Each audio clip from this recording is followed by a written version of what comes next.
সুদীপ রায় বর্মন আক্রমণ করা হয় আর বিজেপি সরকার জবাব চাই, জবাব দাও, জবাব তোমায় দিতেই হবে, জবাব তোমায় দিতে হবে। যুব কংগ্রেস জিন্দাবাদ, যুব কংগ্রেস জিন্দাবাদ।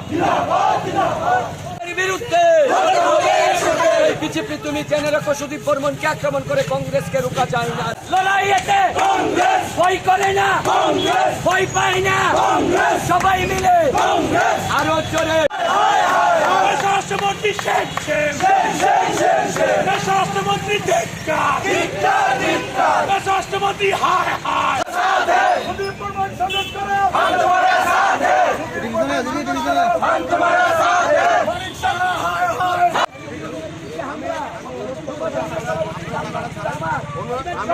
আমাদের কাছে জানতে চাইছি অনেকে যাচ্ছে আইন শৃঙ্খলা ঠিক থাকতে তার নিরাপত্তা থাকা সত্ত্বেও আরে আমরা মুখ্যমন্ত্রী রাজ্যের অভিভাবক,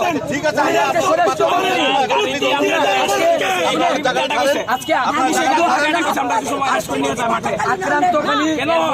আক্রান্ত তো আমরা আপনাদের পুলিশ প্রশাসন আন্দোলন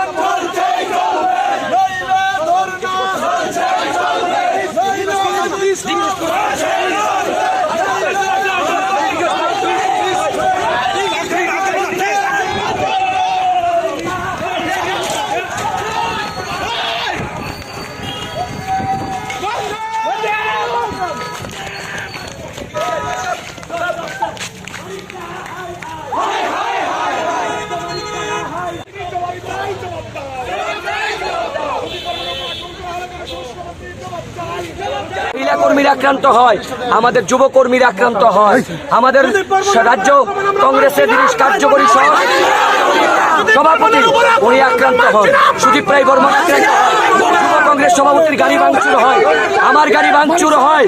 এই রাজ্যে একটা অরাজকতা চলছে এবং এই রাজ্যের স্বরাষ্ট্রমন্ত্রী হিসাবে 100% ব্যর্থ এবং নিষ্ক্রিয় এই ডক্টর মানিক সাহা বিপ্লবকে এই রাজ্যকে যেভাবে পরিচালনা করেছে একই কায়দাতে মানিক সাহা পরিচালনা। আমরা সাসপেনশন নিয়ে এবং আসামিকে গ্রেফতার করার দাবিতে স্বরাষ্ট্রমন্ত্রী বাড়িঘেরা আজকে ট্রেইলার জানিয়ে গেলাম স্বরাষ্ট্রমন্ত্রীকে, আগামীতে ওনার বাড়িতে ঢুকবো আমরা। বিরোধী দলের উপর আক্রমণ হবে না। আজকে আবার আমাদের নেতা সুদীপ রায় বর্মনের উপর আক্রমণ করা হয়েছে, উনি হাসপাতালে চিকিৎসাধীন, আমাদের গাড়ি ভাঙচুর করা হয়েছে। তার প্রতিবাদে আমরা জানতে এসেছি মুখ্যমন্ত্রীর কাছে কেন আমাদের নেতা সুদীপ রায় বর্মনের উপর আক্রমণ করা হয়েছে। রাজ্যে গণতন্ত্র নেই, উনি গণতন্ত্র পুনরুদ্ধার করে দিক, নতুবা উনি পদত্যাগ করুক এবং যে এসডিপিওর নেতৃত্বে যে এসডিপিও আমাদের গ্রেফতার করার পরেও আমাদের প্রোটেকশন দিতে পারেনি, সেই বিজেপির মদতদাতা এসডিপিওর বরখাস্ত আমরা দাবি করছি।